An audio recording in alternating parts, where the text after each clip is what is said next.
we'll continue the Docker Swarm, right? Yesterday, what we started with it, and Docker Swarm, as I said, right? If you want to have or if you want to maintain a lot of containers, suppose like you need to have some 100 containers running.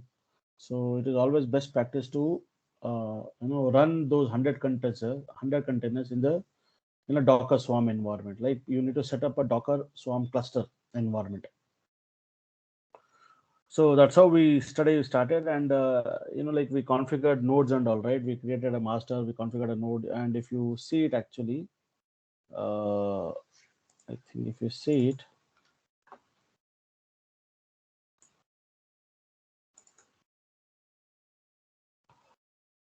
if you see it actually here under the images, I think, yeah.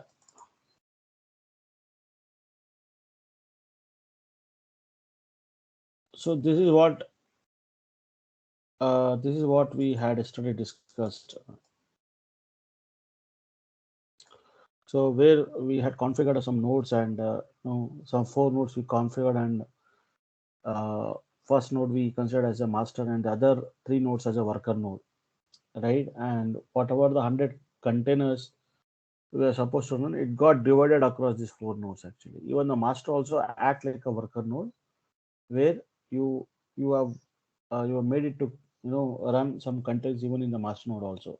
Similarly in worker one, worker two, and worker three, and we just started understanding about how exactly we can achieve a high availability using the Docker Swarm, right? That's what we understood yesterday. So today we'll continue the same thing because a lot of things are there today, right? And so what we'll just get into the console, AWS console again.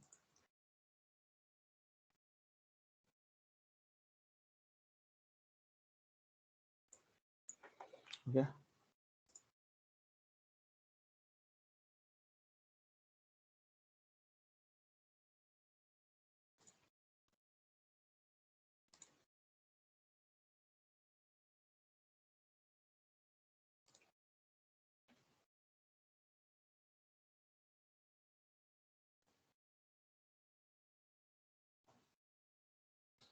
So I'm just trying to log into my console. And yesterday you saw, right? Yesterday I created some 4 nodes, right? Yesterday I created some 4 nodes. I think I stopped it actually yesterday. So one is an acting as a master node and other 3 as a worker node. So let me start all the instances.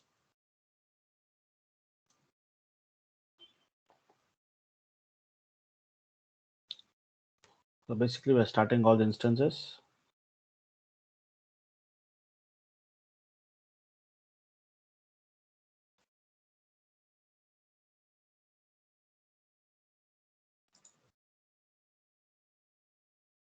It will take some time, but it will come up. Okay, worker one node came up.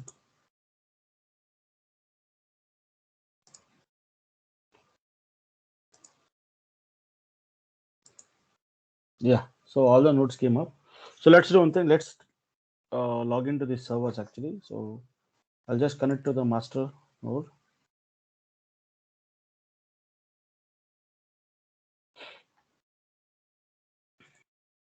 Okay. So here you have a public and you have a private IP address. So basically I will connect to the public IP address.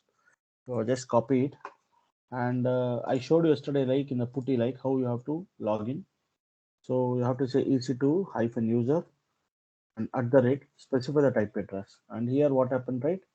You have to go to the appearance, change the font, whatever the font size you required. I always select 12, and then go to the coloring settings. I'll just check default and use the system color, as well as if you come here under the SSH, you have an auth. Here what happened, right? You need to point to the PPK file. So yesterday I said, right, if whenever you want to log into any of this server, if you use you cannot log into the server using PEM actually. You have to always log into the PPK. And yesterday I explained you how to create from PEM to the PPK. Suppose if you have a docker.pem actually, how you can create a PPK file, you have to use a puttygen software actually. So I told you to download this software and then point the docker.pem and then it will create it. So if you still have any doubt, you can go through the yesterday's recording. You will get to know. So this is what the docker.ppk file. This ppk file I need it. So this I have to point it out here. So if I click on browse, so I can point this here and I'll say open, and I'll again say open. So when you click on it, you could see that I'm able to log into the master node actually. So here, after logging in, just switch to the super user, right? Similarly, I have to log into the worker one node. So I'll click on it and I need to get a public IP address. So copy it and then again open the putty session. Yesterday I've seen that I have saved the session by providing everything. So I already have this session here, right? If you click on this and if you say load, you have to just give the IP address here. That's all. Now you need not to do any settings, further settings. You can say log into the server. So here also you have to just switch to the root user. So this is node 1, node 2 means worker node 2.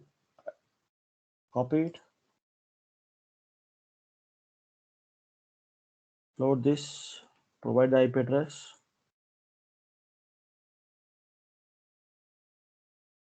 switch to the user. Again, just click on this, copy, EC2 user, load, give the IP address, log into the worker node 3. Yes. And we saw yesterday that in all these 4 nodes, you have to install the Docker and you need to enable the Docker, and Docker service should be up and running. So that's what, if you execute the Docker info command, you could see that this command has been executed. So similarly here also. So you have to always make sure, because I had stopped my instance and I made my instance up, right? So I need to verify whether Docker is there or not. If Docker is not there, Docker Swarm will not work. There's no use of Docker Swarm. So Docker requires actually. And what happened, right? After installing Docker and everything, I had initiated a Docker Swarm actually. So let me check if in case Docker node ls, if I'm able to execute. See, if I'm able to execute the Docker node ls, you'll be able to see that what are all the nodes which are active. It means that this is acting as a master node. So you could see that actually this is a master node. And if you check the IP address of this master node, it is 172.31.21.97. You could see the same IP address, 172.37.21.90. This is act as a master node actually. Clear, sir? These other 3 nodes are the working nodes. So yesterday I said, right, this command, if I want to run it here, Docker node ls, see, I'm not able to do it. Why? Because it throws another thing that error response from daemon. This node is not a swarm manager. So basically, you can even call it as a master, or you can even call it as a manager. So in a swarm technology, you call it as a manager. So this act as a manager and the other 3 as a worker node. Clear? So similarly, the same command I cannot run here actually, because this is a node. This is a worker node actually. Docker node ls. Here also Docker node ls. See, I'm not able to run it. But as I said yesterday, that even though these are the working nodes, still you can promote any one of these worker node as a manager. And we discussed that also, right? So Docker node promote and specify the ID. You can promote that particular node as a manager also. And here you could see that actually that whenever you say Docker node ls with the star, you will be able to understand that this particular node is nothing but it is a master node. Even though this is a master node, still with the help of a star, or here it will mention as a manager state as a leader. With this, you will get to know that this is the manager, and rest other 3 are the worker nodes. Clear, sir? And then what happened, right? Yesterday, if you remember, we had shown you a small service actually. So let me repeat the same thing. Okay, how to create a service. So yesterday I told you, like, suppose now I have a swarm cluster set up now. Okay, now I have to create some containers. So if I do a manually like this, Docker container like -it, right? And what else? -f name, web server, and specify the container name like this. If I do in this way, if I'm running, it means that you are running, actually you're creating a container in the master node. Fine. But I have to copy the same command. Again, I have to run in all different 3 different worker nodes. Then if you're doing like that, what is the use of it? Because I need to create a container. That is correct. In every node, there has to be some containers, but you shouldn't do it manually like this. Suppose assume that there are 100 nodes are there, 100 worker nodes are there. Do you think that you are going to run this command in 100 nodes? It's practically it is not possible, right? And that's not a way to do it actually. That's the reason we have something known as a service actually. We have something known as a service. So yesterday we saw one example. If I execute Docker service ls, let me check if there is any services running or not. No. So now I have to create a service. So to create a service or to create a container, we call it as a service actually. We say Docker service, what else? Create. You have to give some name, hyphen name. I'll give something as a web server. Okay. And what else? You have to give the port mapping. I'll say 8000 something. 8000 port mapping. And I have to give something like replicas. How many replica sets you need? How many replicas you need? 4. Okay. And you give the image name, Nginx. Okay. Here I'm able to create a Nginx container. So I'm giving the replicas of 4. Here I'm giving the port map as 80. We know very well how to do a port mapping now. And the service name or the image name, what your service is nothing but this is the name you are giving actually. Now if I execute Docker service ls, now you could see that actually you are able to create the containers, and here you have something known as a 4 here. So 4 is nothing but it's a desired state. It means that always it expects that there has to be 4 containers should always be running in your Swarm cluster, and this is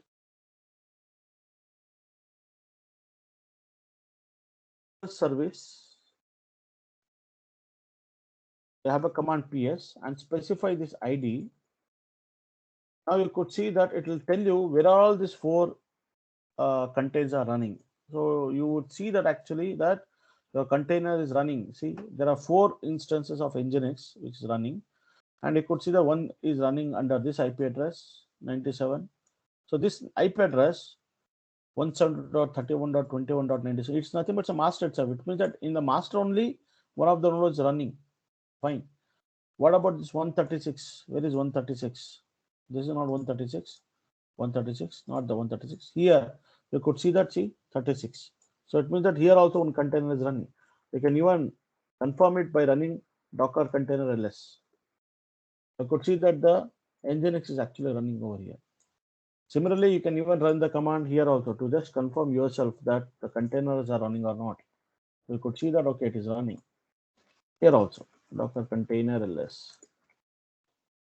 and here also Docker container. Even though it is showing the Docker service command, but just to make sure, if you have any doubt, you can even run a command Docker container ls to check if the container is running or not. So here what I did, Docker service ls I give, and then I get some ID. So that's a service ID we say. And if I say Docker service ps command to verify it, where and all it is running, you need some more details, then you can run this command. So it will show you like where are all or which are all in which are all worker nodes the containers are running. Clear, sir, till here? So that's what we had till here we had concluded it yesterday in yesterday's class. Yes, sir. Yes, sir. Okay. So that's how we had concluded in yesterday's class. So today we are going to move further now. Now, and one more thing, yesterday we, after this, right, we had even shown you how to scale it up. Now, right now, 4 containers are running. So now I need to scale up. You say, Rajesh, I want 12 containers running. So you can say Docker service scale, specify this service ID and specify the number, how many number of containers you need. So you could see you can scale up actually like this.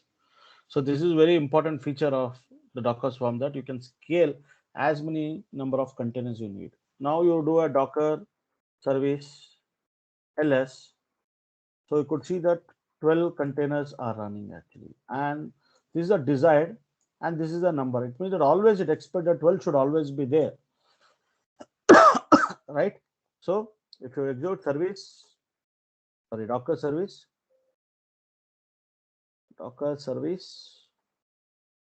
yes, and the service ID, here it will show sorry, Docker service yes, and specify the service ID. It will show like where are all the containers which are running. So if you go to this command, go to this server and just run the Docker containers, you could see that there are 3 containers are running. Similarly here also 3 containers are running. So basically what it has did means all those 12 containers, it has been divided across all these 4 nodes, even including your master node also. All it has been divided, the whole 12, it has been divided as a 3, 3, 3 in all these 4 nodes. So equally it has divided actually. Okay, now yeah, that's fine now actually. Now if you see it actually, like when I created this service, you would have noticed one thing, that I have provided the port mapping, right? See, if you come on, if you see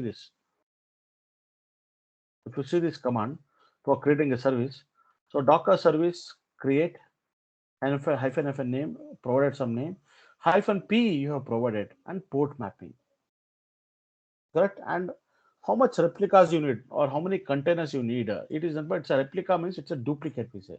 Replication means duplication. It means that I need the same container, the same service. It means that I'm running an Nginx service or Nginx container.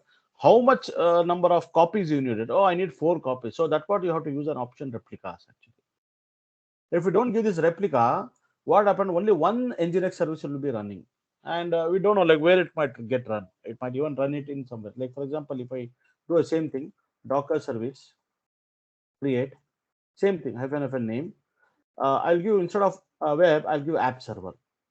Okay, I'll give something like this. Okay, I'm giving some different port. I'm not giving replica here. I'm just giving it here like this. Now you could see that it has just created only one instance of this Nginx. So it depends upon the manager node. We don't know where exactly it has created. We can even verify that where it has created.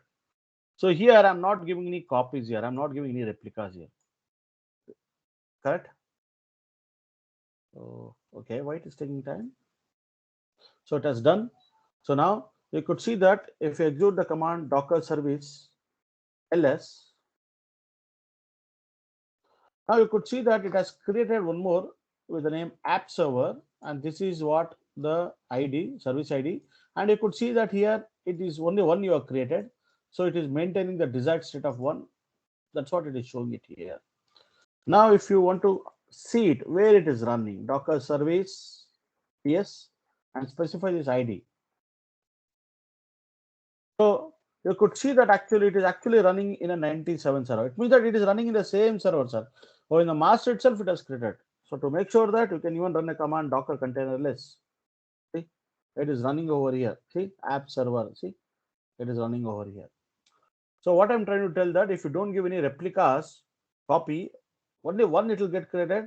Where it will create, it don't know. Either manager will make it to create on its own server, or else it can even give it to run under any one of the worker node. Anywhere it can actually. Okay. So that's how. So what I will do, I will try to remove the service now. How to remove the service? We have to say Docker service rm and specify the ID like this. So if you do this, you are actually removing the service. Now if you say Docker service ls, see, now you could see the only one service is running. Now you could see that actually I made it to scale it to 12, right? So even I can scale it down also. Docker service scale, specify this ID equals, I want to bring it back to 4. I can do. So we even did this also yesterday, right? We scale down actually, scale up and scale down, right? So now if you execute the Docker service ls. You saw that. Now you could see that actually it has come back to the original state of 4 containers actually. Till here you are clear, right? Now, what I was trying to tell here that actually that when I did a scale up, right? When I created this container, this service, I gave a port map as 8000:80, right? That's what. So we did a port mapping actually. We know very well what is a port mapping, right? See, we know very well how to do a port mapping. If you do a -p option, you are specifying this is the host port and this is nothing but your container port. That we know very well, right? We have been learning from a long time now. But here you could see that actually if you do it, so how it happened, right? How when you execute this, what exactly happened? So it means that actually there are 4 machines here. One is a manager and other is a working node, correct? Right? So this is nothing but your manager node. We know very well, manager. And this is nothing but your worker node, like worker node 1, something like this. This is worker node 2.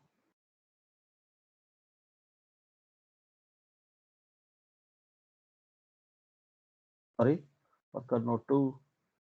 This is the working node 3. Now what I did it here that when I run that command here, when we execute this command actually, so what it has created a 4 containers like this. And how it has distributed means it is distributed equally among all those 4 machines. It means that even under the manager also it has allowed it to create it, right? Because manager himself also act as a worker node, right? So we are making it to allow. Now here what is happening is that actually, so we have used the same port actually. It means that what we are doing the same port. It means that whatever the worker node IP address you have here, like for example, if I go to the manager actually, manager, this is the private IP. So let me copy the private IP. So private IP is nothing but your ETH0 instance. So if you if you see this machine's ETH0 IP address is what? This much. And you are actually doing a port map of 8000. Correct? Similarly, what is happening is that if you see it here, if you click on this and if you click on this private IP, so this is nothing but a ETH0 instance. Or else if you go here and if you execute the command ifconfig, now you could see that your ETH0, see, this is your IP address, this is your private IP address, right? This is ETH0. So when you come back to the diagram here, this ETH0s is nothing but your network interface cards. Zeros IP address this. You have did a port map to 8000, right? Similarly for here also.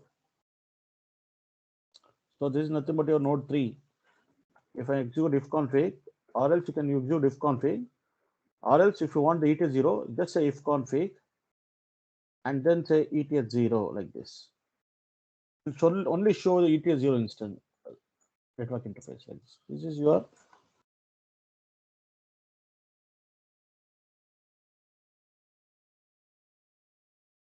right. Now this is what and so even for the worker node 3. Now what I'm saying that this is a container which is running and this container it is running in Nginx service and it is using the port number 80. Here also what happened, right? Here it is using the port number 80. Similarly here also. Correct? Do you agree with me?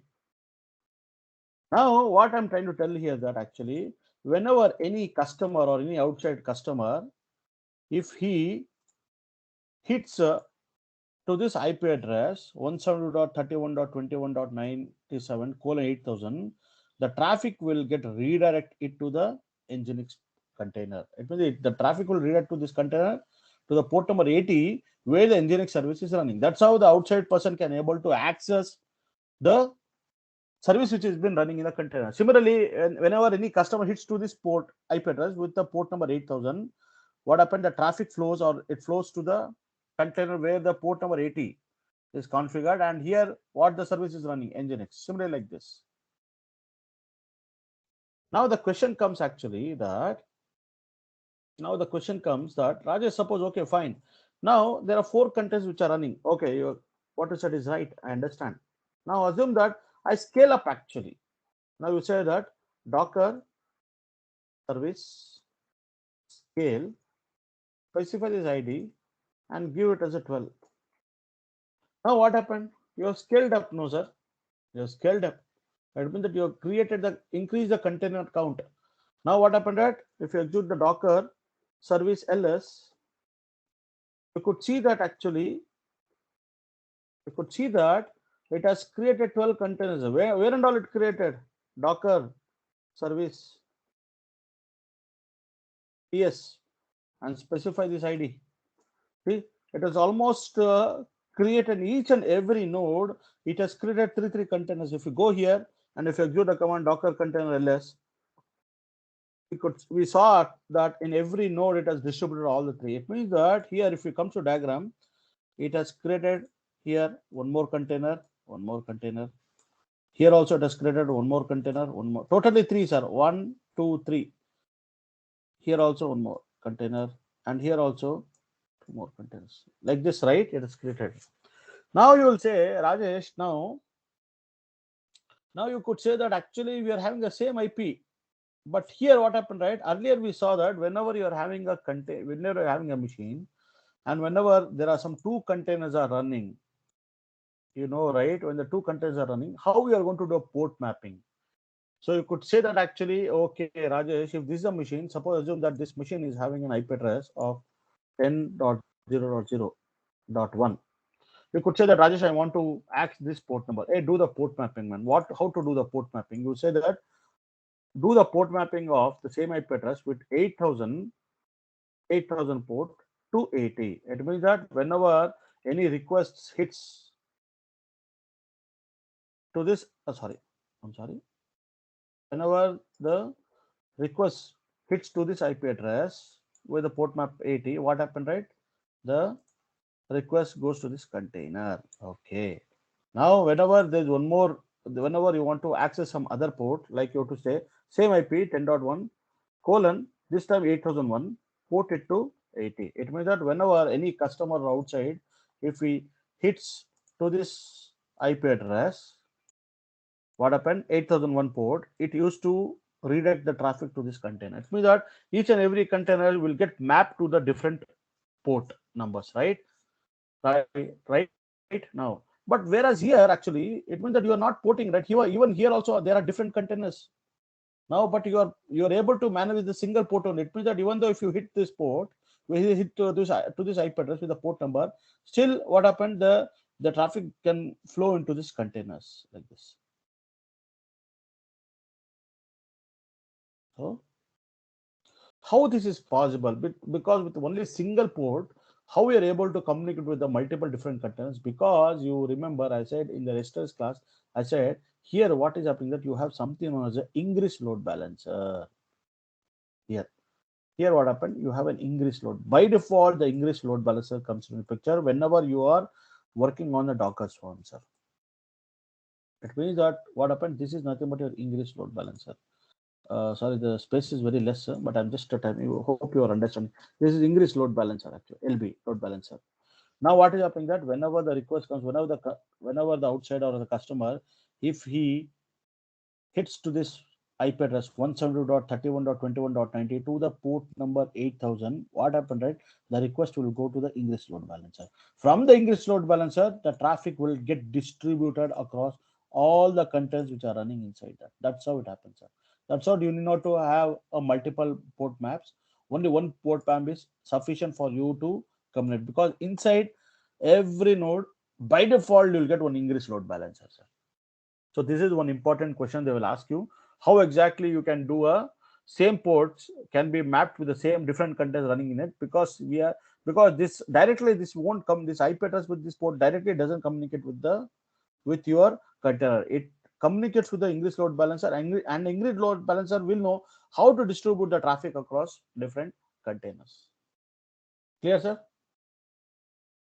Yes, sir. Yes, sir. Okay, so that's how it is. Now That's how you are able to create so many number of scale up, so many number of contents are getting created in each and every node, and you are able to map it to the same port. The same port is able to map to the different. Now, if you see that the Nginx is running here, what is happening that you could see that if you come to the master IP, master node, and you could see the public, see, copy this, and here you just paste it with your 8000. I mean, paste the IP address and then give colon 8000. See, you are able to access the Nginx page. Similarly, come here, give this IP address public, because if you hit with the private, private doesn't work, right? You know very well. We have did many times. See, this is the private IP address. If I hit it, see, you'll not be able to access that page, Nginx page, right? Because this is a private IP address. So whenever you are trying to access any of the service, if you hit with the private, you will not be able to get the service because you have to always use the public IP address, right? Similarly, come here, go to the public IP address, hit it with the port 8000. It has been mapped. See, you're able to. So that's all, sir. Same public IP address, give that port. Okay, so you're able to access the application now. Are you okay? Sorry, are you okay till here? Any doubts you have?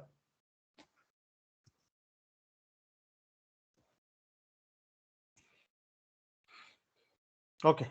No, sir. Now, so that's how it is. But here, what happened? I'm running an Nginx. Fine, this is Nginx page. But if you come to the real-time scenario, right? This is not the application which you want, right? You want your own application which should be running, right? So here, what happened? We just showed you like how to run an Nginx service as a service, and then like we are able to achieve through the Docker service command, right? So now the next challenging is that actually now I have to have my own application running in all the nodes, actually in all the master worker node and everything, and see how it works actually. So that's what we have to see now. Okay. So now, okay, let me do one thing, sir. Let me Docker service ls. Let me remove this service actually. I'll remove this service. So you know that how to remove it. Docker service rm specified. Now, what I said, right? I told you, right? Now I want to run my own application now into the container, and it should be a high availability so that my application will never come down. Now, to do that, actually, you have to build your own customized image, right? To build a customized image, you know very well that we have learned like how to create a customized image means I have to create one Docker file. You remember, right? In the last few classes back, right? We did a Docker file. So now what is my challenge is that actually now I have to run my own customized application. So to do that, I have to create a Docker file, sir. So let me do one thing. Let me open the notepad. I think I already copy pasted long back on a Docker file, right?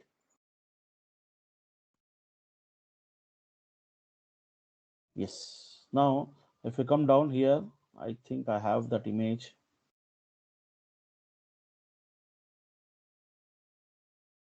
instance. Sorry, I have the Docker file. I think where it is. Yeah, this is the Docker file, sir. So it means that, so let me do one thing. Let me copy paste this Docker file. Okay. Now I have to create a Docker file. So you know very well to create Docker file, the name should be a Docker file itself, like this, and I will paste it. Now you know very well about this, sir. So we have already discussed very long time about all these things. That this is your base image, right? This is a base image.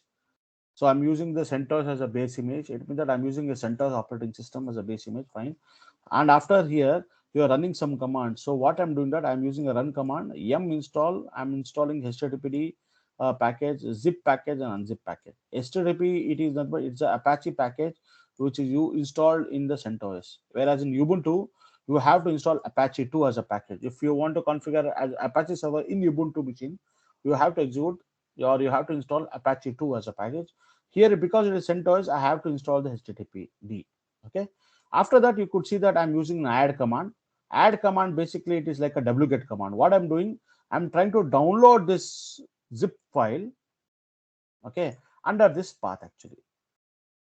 because you know very well that once you install HTTPD, your application will always be running under /www.html. That's what I'm copying. I'm doing that. I'm doing a duplicate of this file, zip file, and I'm copying in under this path. You can even use the copy command, but you know the difference between copy and add. Okay. Now after this, you want to shift into this path, or you want to do a CD to this path. So you have a Docker file command by name workdir. So if you do a workdir /www.html, you will get into this path. Here, what is happening that you are running a run command to unzip this business oriented.zip file, and then what you're doing, whatever the unzipped you have, right? So once you unzip it, basically it has created some directory with this name. Whatever the content is there, you are copied. You are trying to do a CP command, and you are copying into the /www.html, and then you are removing it, all the zip file and the directories, and you're running a CMD to make sure that your HTTP service is running in the foreground, and you're exposing the port number 80 so that you can able to access this application which are running with the help of a port number 80. So this is what the small a Docker file we have, right? So I'll save this file. Now what I will do, let me just check if I have any image with any name. Docker image ls, nothing is there. So what I will do now, I have a Docker file. I need to build an image. To build an image, you know that I use a command docker image build -t. So what I will do, I'll give the name with the name app image :1 and specify dot. We have seen this very well, that how to build an image. You have to give an image with the command docker image build -t. Specify the tag name or the image name. I'm giving the name app image :1. And where is your Docker file? You are specifying dot. It means that in the present working directory, you have a Docker file. Correct, sir? So, but what happened, right? Because I am running a container, I'm using a Docker Swarm to run the service. The same file, see, now it has been completed. If you go Docker image ls, you could see that actually it has been created. It means that there is one image which has been created with the name app image, and the tag is :1. That's what you give here, right? If you see this command, what is it? App image :1 you give. It means that version 1 I have given it. So what I have to do now, because I have to do one thing, like here I have created a Docker file in this master node, the same file Docker file, even I should even create even in all other node also, because now you want to create as a service, right? Because the service, what it will do, it will try to pick up the image from the local. So here also I need to do the same thing, sir. Copy it, save it. Here also have to run the command docker image build build -t, give the same name app image :1, specify dot. Yes, sir. So let it the build goes, let the image creation happens. I'll go to the third node. Here also I have to create a Docker file. Right. So let me paste it. Okay, and then now what I will do, docker build image docker image build -t app image :1, specify dot. Here also you are building same thing in the last node, worker node tree. Also you have to create the Docker file.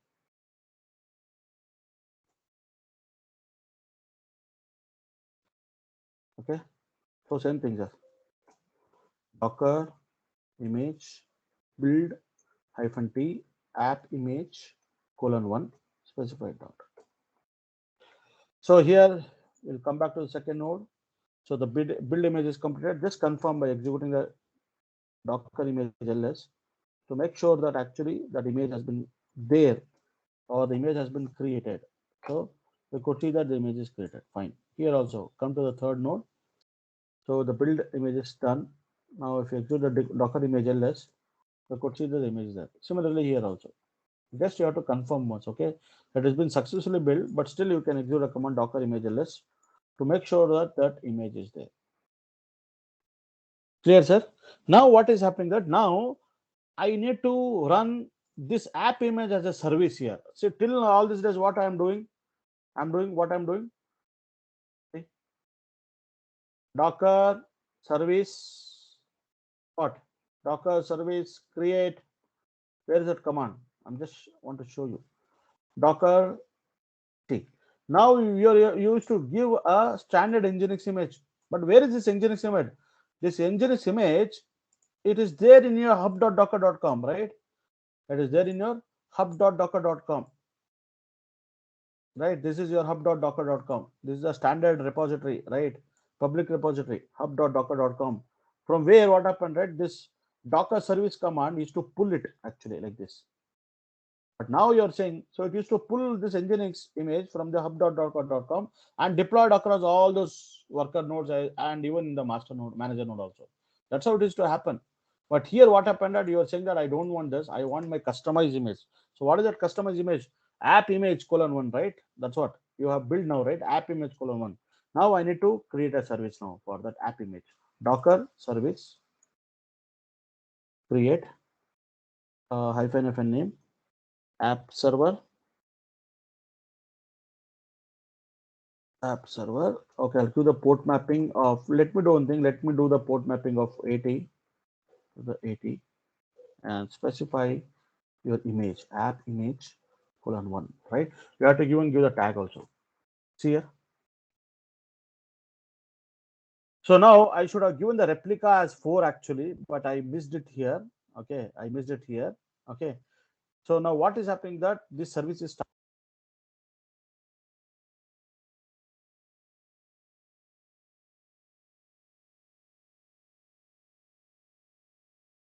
service. Yes, specify the ID. Okay. It is running in some server, in something known as 36 server in this server. So we'll see who is the 30. Here it is running actually. So if you execute the Docker container less, I could see that your app image is actually running here. So this is not but the worker node 3. Now if you go to this worker node 3 and if you take the public IP address, okay, let me read. Public IP address, and you hit the IP address with the port number 80, you could see that your application is running here. See, your business application is running here. But the beauty of Docker Swarm is that actually it is not only that if you hit only this IP address, go. Suppose I hit this master node with the public IP address with the port number 80. Still you are able to access this application, sir. See, even though your application is not running. See, can you make out? Even though that container is only running in working node 3, here there is no containers are running. Still, if you can hit with any of this IP address, you are able to see the application running. See, you are able to see the application running. Similarly, if I go to here, worker node 2 or worker node 1, take the public IP address, see, hit with the port number 80, see, you are able to access it. Is it clear, sir? That means that, see, how it is happening, sir? Can anyone tell me? Even though the content is running here in the worker node 3, only one content is running. In the other 3 nodes, I mean, including manager and the other 2 worker nodes, the content is not running. Still, I'm able to access the application, even hitting with this IP address. How it is possible, sir? Can anyone tell me? If you have understood or if you are able to understood. This is the beauty of Docker Swarm, sir. So, yes.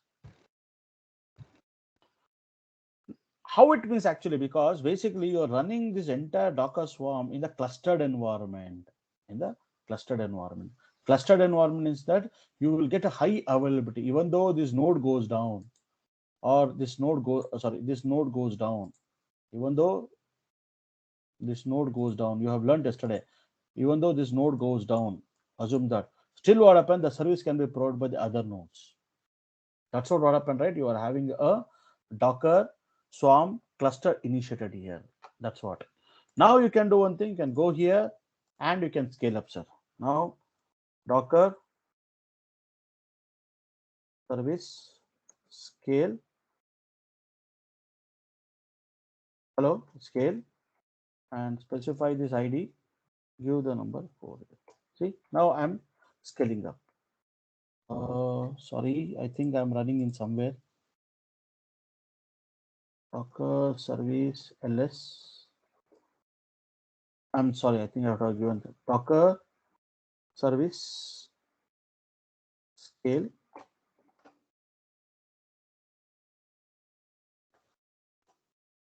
See, you're scaling up now. It means that the same application which you are running, right, you are scaling up to 4. So now you execute the Docker service ls. Now you could see that you scaled up to the 4. Now if you execute Docker service ps and specify this ID, you could see that your application app image is actually running in all the 4 nodes. Now it is started running in all the 4 nodes. Now you can go and hit here to any of the IP address. Here, you go here, you can go to the Docker worker node 2 and then public IP address, hit with the port number 80. I'm sorry, port number 80, colon 80. Okay. You're able to access the application. Correct, sir? Now, what happened, right? You have been running your application very long time. Now you say that, no, you will tell to the customer will come and say, no, man, this is not the, I need an upgradation of my application, man. I don't want to have this. I want to upgrade something like this, or some more new features has to be added. It means that basically, whatever you are having your app image, right?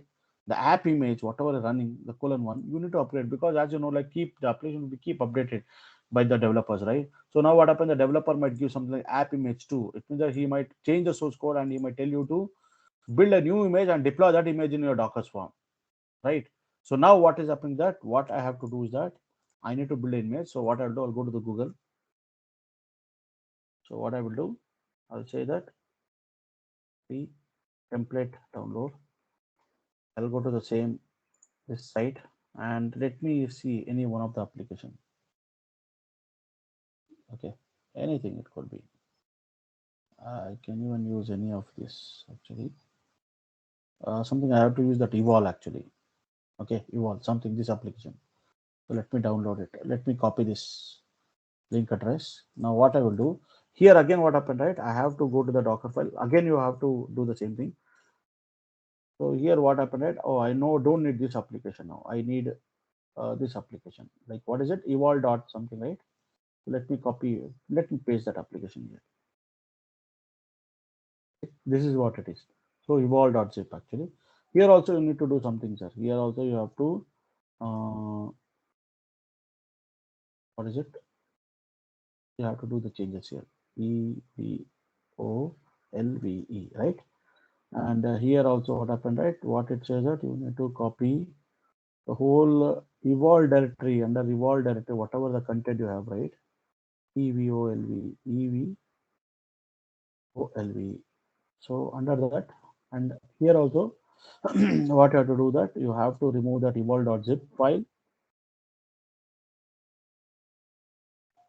as well as the evolve directory.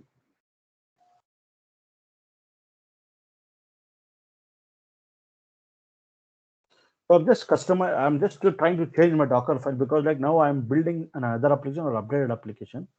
So that's what, let me cross for one more time. Okay, this, okay, work there, unzip the evolve.zip, copy the entire content to the dot. Okay, fine, run rm-f evolve.zip and evolve directory.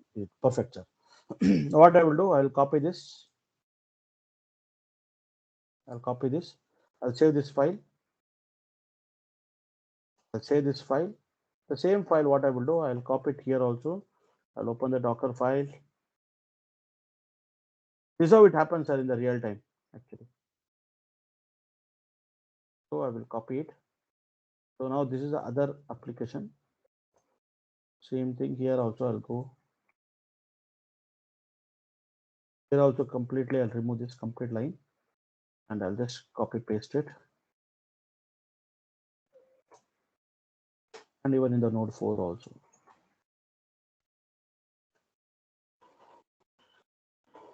I'm removing all the lines, copying it.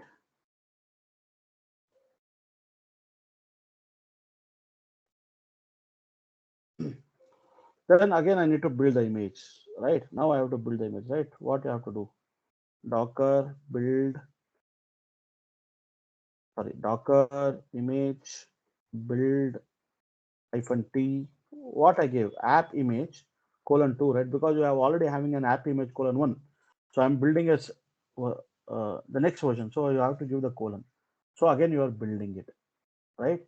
Similarly, you have to go here. Again, you have to do docker image build -t app image :2 and specify dot. I can even copy paste like this, or else no problem. I'll just type it. Docker image build -t app image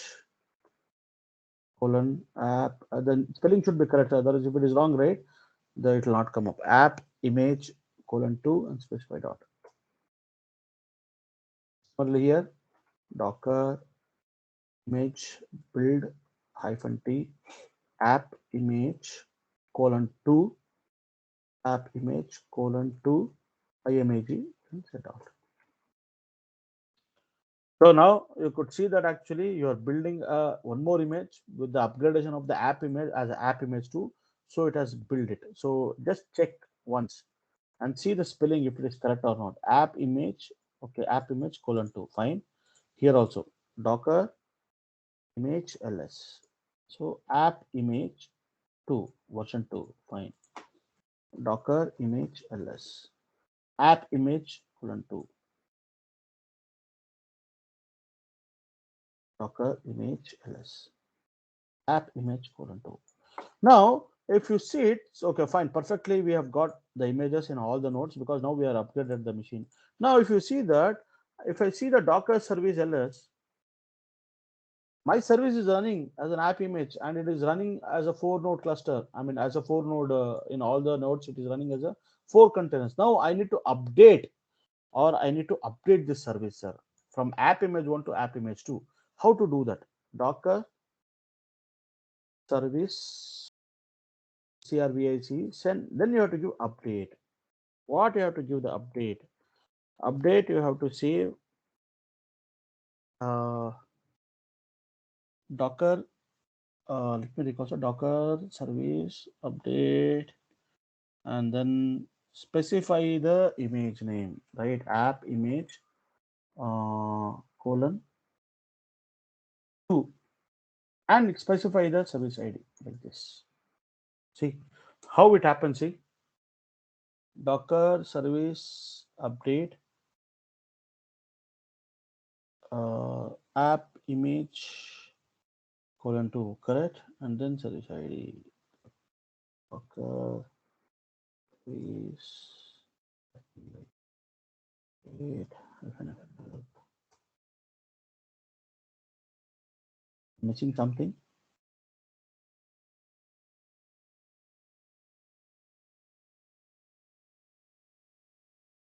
I think I have to give the image, sir. This tag I have to give. That's what I'm missing. Yeah, FN image. I have to miss this. Now it will work. See, Docker service update -FN image app image 2 and specify the ID, sir. See, now you could see see what it is happening, right? It will not update at a shot to all the 4 nodes actually. First, it will update the first node. It is checking if it is ready or not. If it is ready, then only it will try to update to the other node. See, that's how. Now it is complete. Now, if you execute Docker service ls, see, now you could see that the image has been updated to 2. Now, if you go here and if you hit onto this wherever the application is running, now you could see that your application has been updated to the evolve. See, now earlier it was business oriented. Now you could see that. See, see, see, it's been updated now. Clear, sir, till here?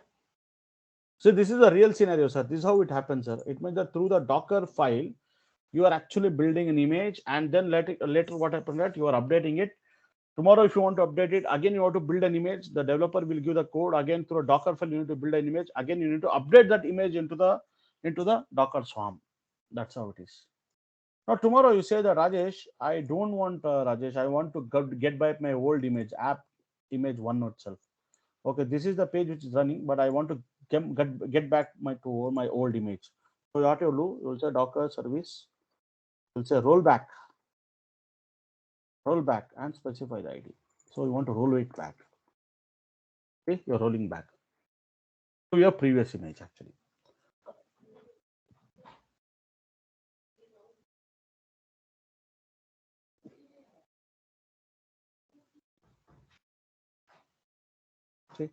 It is rolling back.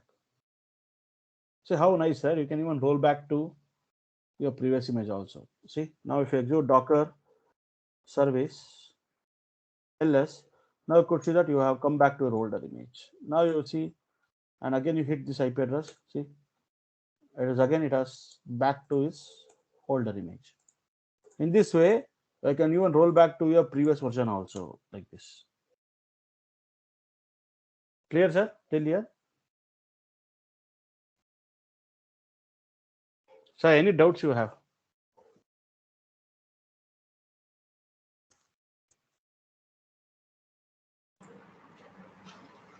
No, sir.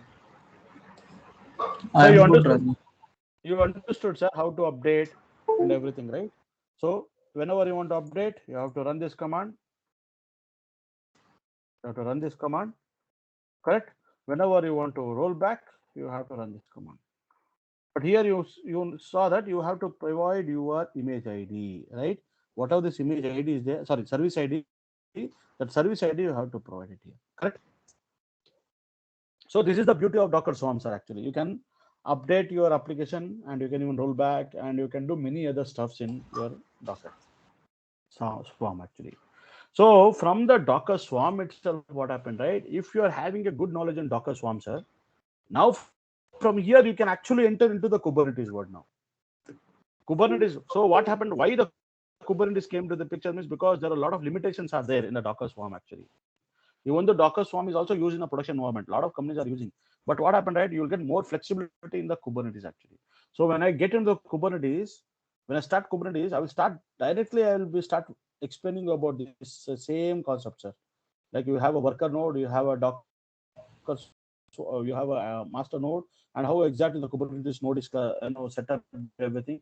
So we will start from there itself. So it is always better you should have a basic knowledge on Docker Swarm as well as the container technology. Like you need to have a knowledge on Docker also. If you have a knowledge on Docker and you have a slight information on knowledge on Docker Swarm, you can get into learning Kubernetes in a better way. Yes, sir. Yes, sir. Okay. Yes, sir. Okay, sir. Fine. Now, there's one more important thing actually. There is something as a Docker Swarm visualizer actually. Okay, it's a nice way of graphical representing. So there is something as a Docker Swarm visualizer actually. So what is this visualizer basically? Basically what happened, right? Here what is happening that you are having a manager and you are having a worker node here and you are running a lot of containers and you are maintaining in a cluster environment. Suppose assume that I want to graphically see how many containers are running in worker node 1, how many containers are running in worker node 2.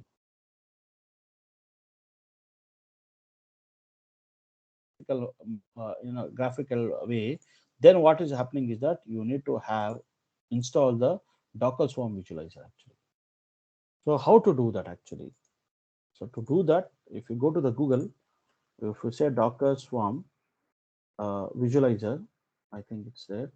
So if you go here in the first link itself, there somebody has given you GitHub link itself. You can click on this, and if you come down, see this is how it looks like, sir. This is what it looks like graphical.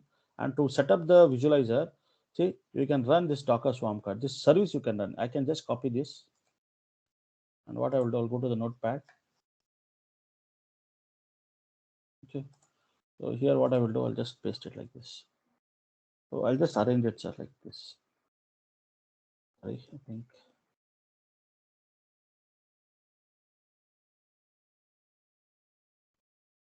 Yeah, what I will do.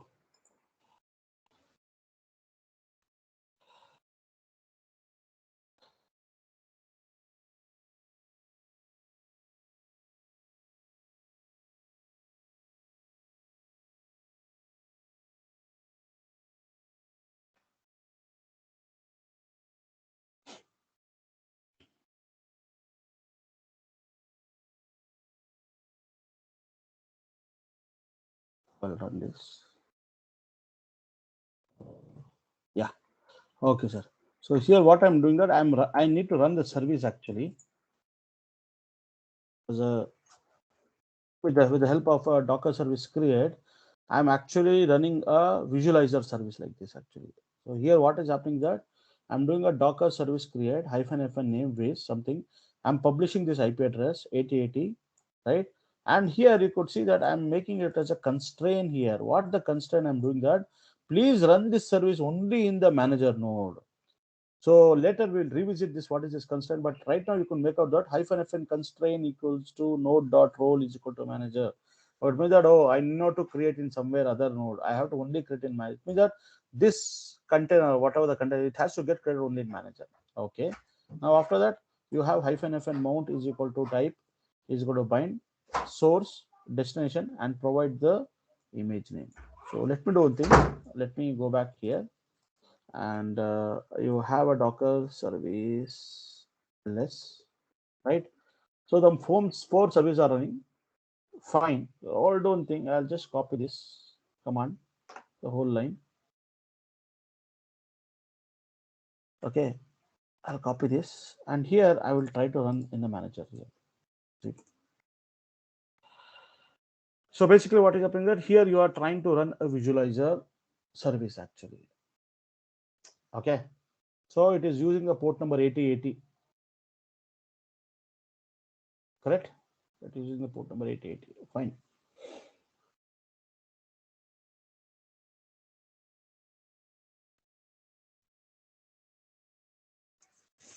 It will take some time, but eventually it will come up.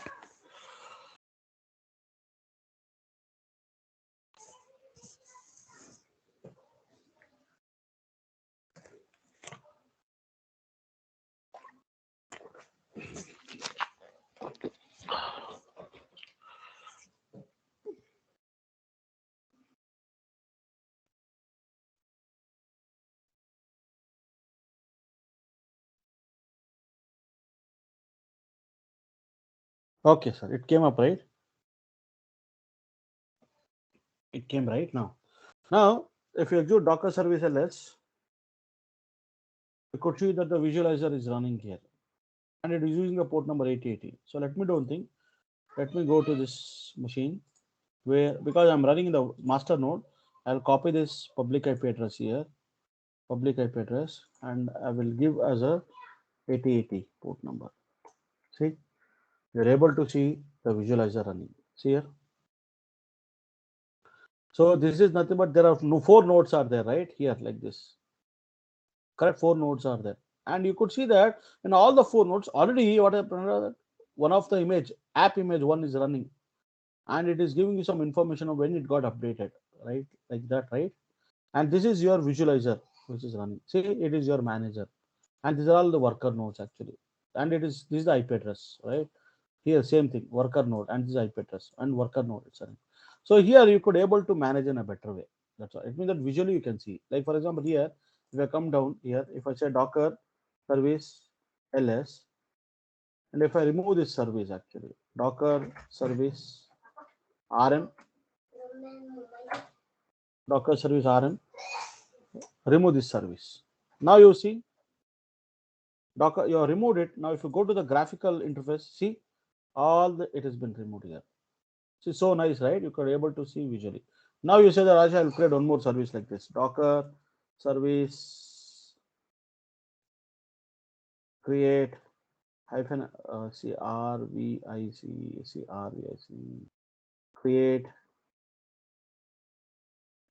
hyphen name hyphen port happen to put 8 on something. Okay, hyphen replicas something like 4 and give the nginx. See, I'm creating a service hyphen name. What is the name we are giving? You have to give the name as a web server. See, you are able to create. Now you could see that I'm creating it. See, visually how things are happening. See, it is able to create this 4 web service and it is divided across these 4 nodes here, right? So nice, right? And here what is happening that it has created the service. Now if you execute Docker service ls, you could see that it is being created. The Nginx has been running under 8001 port I mean, it's been port map, and here you could see that it is running with the 4 containers, and we can even scale up also. We know very well now how to do a scale up. Docker service scale and give this ID. Sorry, Docker service scale. Give this ID equals something like 12.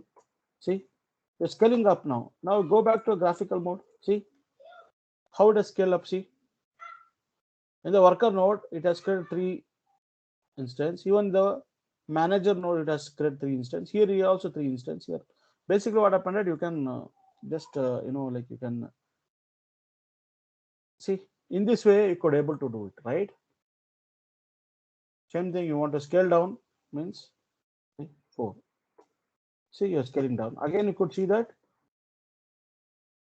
So how nice that actually, with the help of a data visualizer, you are able to graphically you are able to view it, right? Till here, it clear, sir? Any doubts you have?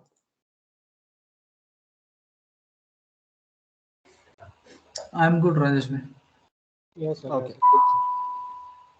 So this is the way. So they might not ask you directly, but they might. I mean, they might see a few questions they might ask in Docker's form, sir. Like actually, okay. So not that much actually, but because like we have a Kubernetes, right? Hence what happened, right? No, they won't ask much questions in Docker's form, but here and there some few questions they might ask you about the Docker's form and everything. Okay, so that's how it is actually.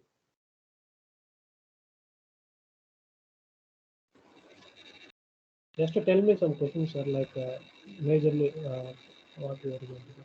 That's what. See, when it comes to the Docker, right? During the Docker interview question answers regarding Docker, right? Like Yes, sir. that's what I said earlier. Like majorly they will ask in Docker file actually, and they will ask you in the command line actually. So few of the things, like for example, I said right, you need to copy a file from your machine, from your Docker host to the running container. What is a command to do it actually? So that's how they will ask. And what is a port mapping? They will ask. And what is the difference between Docker and virtualization? They will ask. Firstly, why was the Docker introduced? Why? What is the need of Docker? What is the importance of Docker? Like that, they will ask the question. That's how they will start. Firstly, initially, they'll start asking about the Docker basic concepts, and they will ask you about the command line. Later, they'll get into other stuff like what is a Docker file, how to write a Docker file, can you, what is an expose in Docker, what is workdir, right? What is CMD? What is entry point? Right, like that they'll start asking you the questions on Docker, and they'll ask you like how you build an image actually, where you build, after you build the image, where you'll put that image. You will say that I'll put that image in my in my Nexus repository or in some Artifactory. Okay, fine. After that, how you do it, how you pull that image, okay, like that. So then they'll ask you, what do you know about Docker Compose? Yes. So what is the difference between Docker and a Docker Compose? Why we need a Docker Compose? Like we already discussed about the Docker Compose, right? Right. Yes, sir. Those Yes, things sir. and all they will ask you, sir. That's all. Not Yes, much actually. From the intro point of view, as I've seen that they ask always the repeated things, sir. Repeated question only they will ask always. Nothing new they ask. Here and there they might ask you something very in-depth question they might ask, but uh, I mean not that much actually. They might even ask you about the Docker volume, how Docker volume internal works and all, or else even the how Docker internal works also. Rarely they will ask actually all those things. Otherwise, there are some set of common questions are there which are always it will be asked, sir. Always, if you go for any company, any interview, they'll ask the same set of questions. Not majorly, there'll not be any different questions. So that's what. If you are very good in Docker, you might expect some 2 to 3 questions in Docker. If you answer it very well, you can impress the interviewer. That's what. And whatever we discussed till now, right, in the same topics only they will ask. They'll not ask any question out of from whatever we discussed till now. yes, sir. Yes, sir. Okay. So that is one good thing, that if you have a knowledge on this containerization technology and you know how to play with the containers with the help of a Docker, then it will be a very added advantage for you to showcase your knowledge very well in the interview. That's what, because what happened, right? Before you get into the Kubernetes, before they get into the Kubernetes, right? Suppose you are going for an interview for providing the Kubernetes, they need a person who is very good in Kubernetes. But firstly, they will check with they'll check their knowledge by asking you a question on Docker actually. Now, if max to max, they'll ask some 3 questions. Or if you're able to answer all the 3 questions, then they'll step into the Kubernetes. Kubernetes, they will ask you plenty of questions. They'll ask you some 10, 15 direct questions, some 8, 7, 8 direct questions they'll ask. Some 2, 3 questions they will ask you, scenario-based questions they will ask. Some 2, 3 questions they will ask you about specifically related to a project they will ask you. So in that, what happened, right? The person, he will be asking you, or he will be spending some 20 to 25 minutes only on asking you Kubernetes questions. So that 25-minute duration, right? You have to impress him by answering almost all the questions in Kubernetes. So if you answer it very well, it means that almost you have win the, you have win the interview process actually. Later they will ask you many other things. They'll ask you on Jenkins, they'll ask you on Ansible, they'll ask you in some questions on Gate. Like that, they'll start asking you, and they will ask you from the scenario-based perspective. They'll ask you, and of course they'll ask you about the cloud, particularly on AWS or Google Cloud or Azure, whatever you have mentioned in resume, right? Based on that, they will ask you some of the cloud services and all. They will ask you like that. It will be very simple, sir. One day we have what you have to do means you have to practice. You have to practice very well certain things. Conceptually, you should know all the things very well, conceptually, and then what happened, right? To some extent, you should have a hands-on practical also. It means that whatever we are doing it, you have to do practically also. That's what, because you have to have an hands-on. And third is that actually you need to work. You have to practice a lot in the system, as well as what happened that you need to even get to know about what are the scenario-based questions which has been asked for the particular topic, like Kubernetes. What are all the scenario-based questions which have been asked? Like we need to have some set of some 10 questions or 5 important questions on scenario-based question. Similarly, 5 question-based scenario-based questions on Jenkins, 5 questions on very important, very highly been asked scenario-based questions in Ansible. Like that, we should have set of those questions. Before you go for interview, you should prepare all those scenario-based questions also, question answers. So we have already discussed all these things, right? Like we should have all those things in our hand. We should have all those before you go for interview.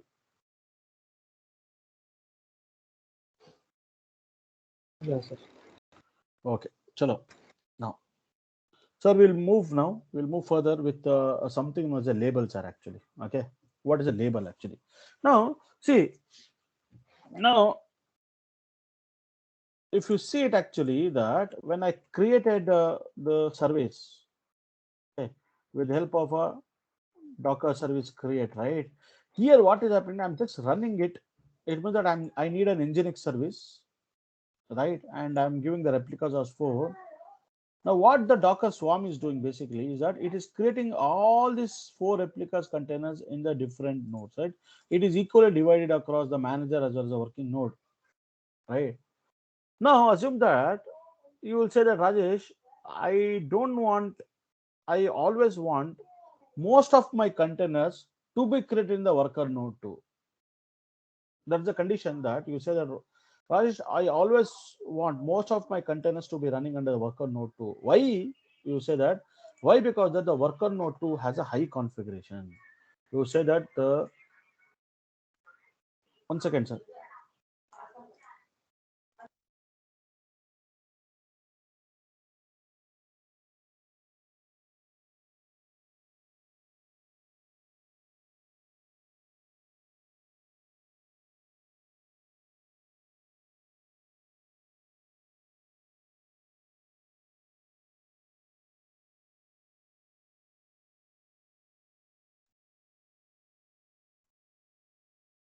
Okay, sorry guys.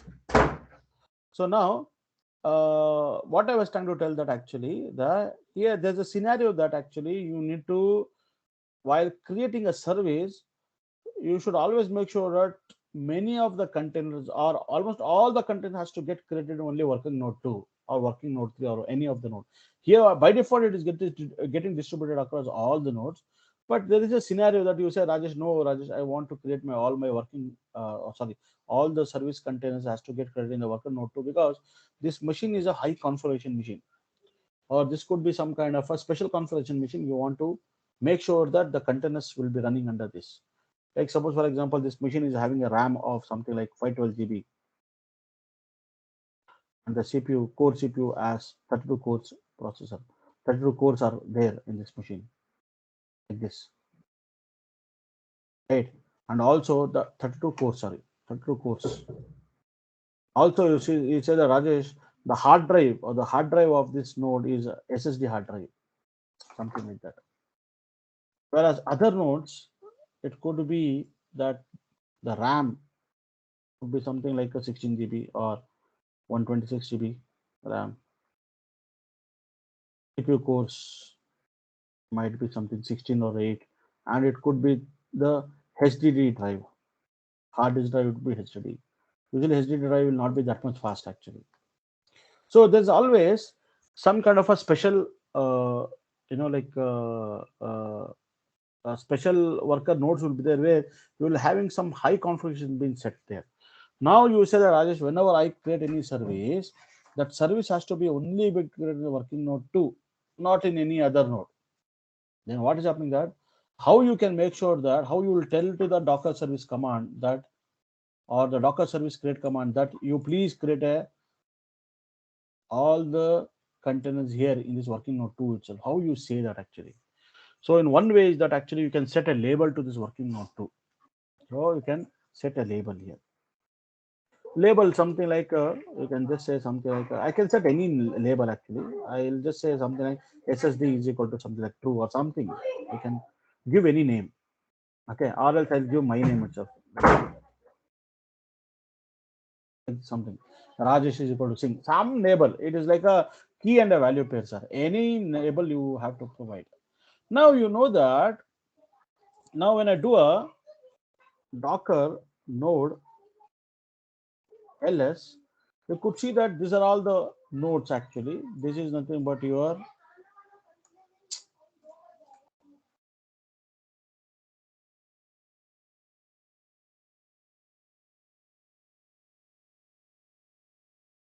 so here, sorry guys, here what is there actually here if you execute the Docker node ls, this is your working node or this is your manager and rest all other are your worker node. So now what is happening, how you will identify that this is a worker node or this is a manager. So I think in the first class of the Docker Swarm, we discussed Docker node inspect and specify the ID. If you see Docker node inspect, sorry, the spelling was wrong, and this is the ID. I'm sorry, sir. I think I did again a mistake. Docker node.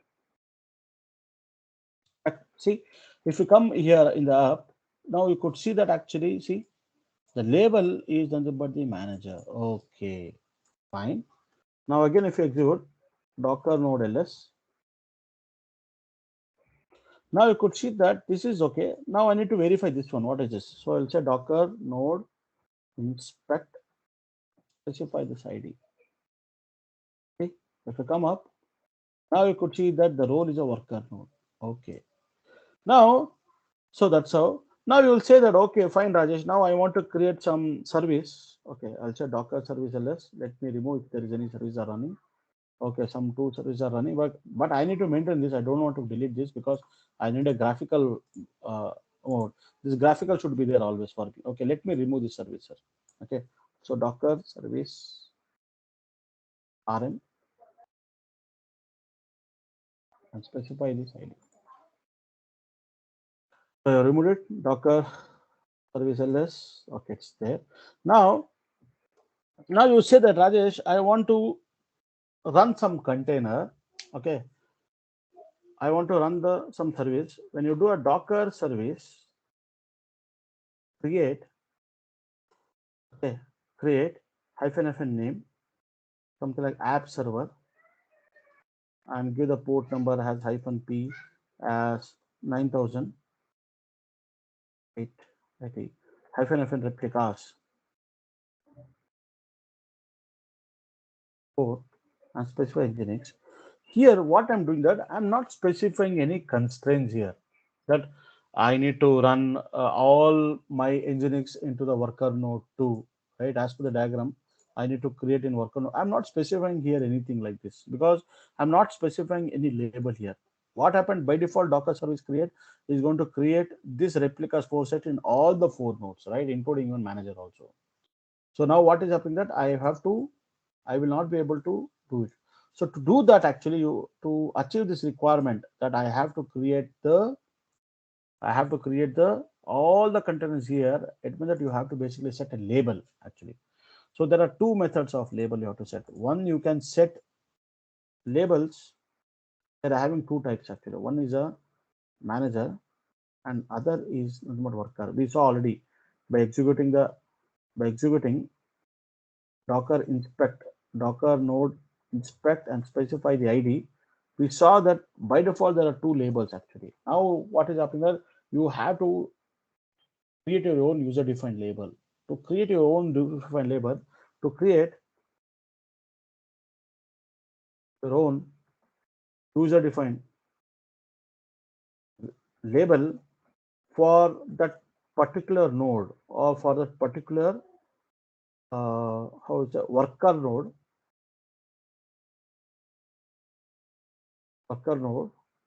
you need to run the command in the manager node. Okay. Now you say that Rajesh, okay, this is working node 2. So the working node 2, this is my working node 2, sir. This is 164 is IP address, correct? So here I have to do it. To do that, I want to set some label. How you can do it? You have to execute the command docker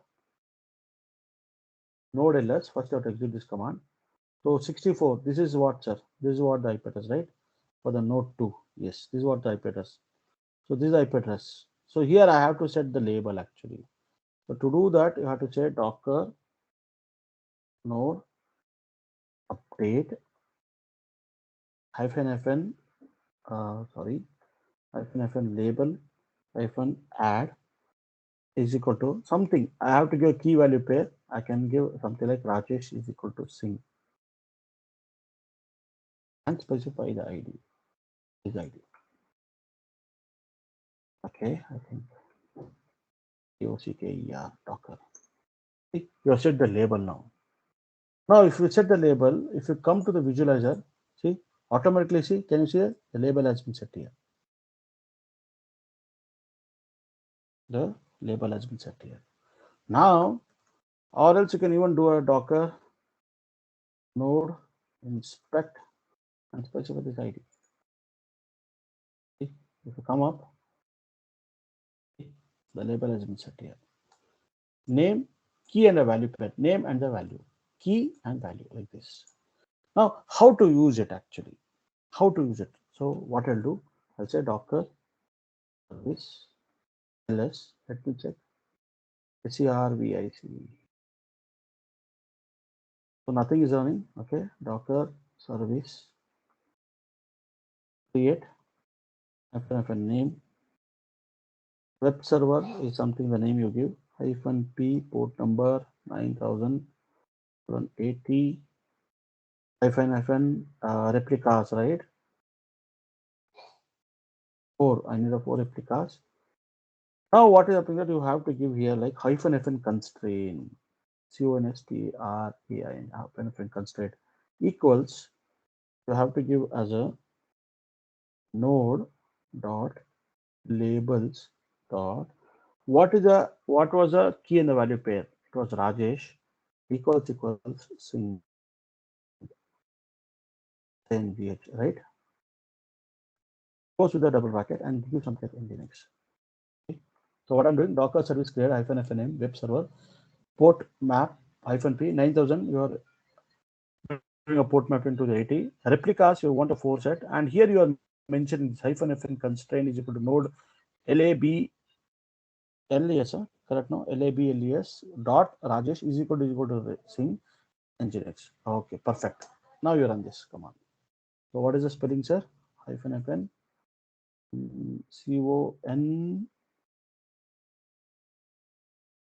cons constraint. Okay. No suitable node. What is it, sir? Constraint spelling.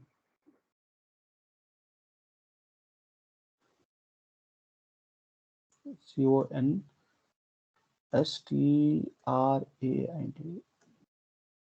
CO.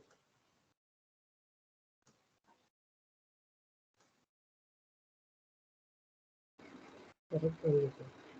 Correct only, no? Oh, yes, sir. No dot labels dot Rajesh. Okay.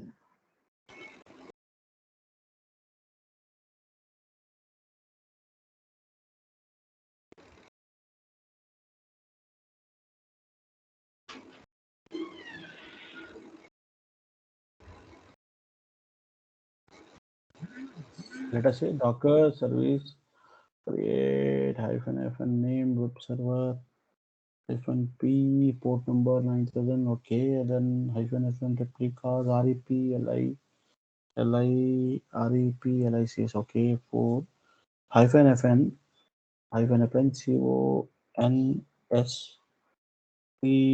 CONSTRAINT constraint is equal to node dot lab labels e, right?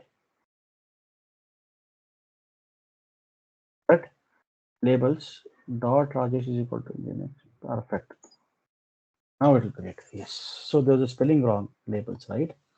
Now see, I'm giving a label of this Rajesh. Now you could see the visualizer where it is creating. See, it is creating everything in the where is this label, right? It is creating all those nodes here. See, it is not creating here and here. Clear, sir? So here you are mentioning in the command line itself that I need this constraint like this actually.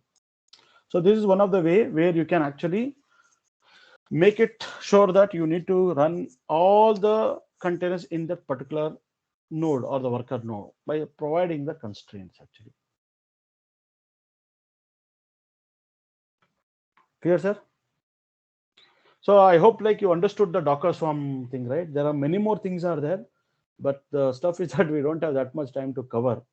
But I think this much is sufficient for us to understand the Docker Swarm and how we can make sure that our application can be maintained the high availability with the help of a Docker Swarm that we can, that we can maintain with the help of a Swarm. Okay, sir.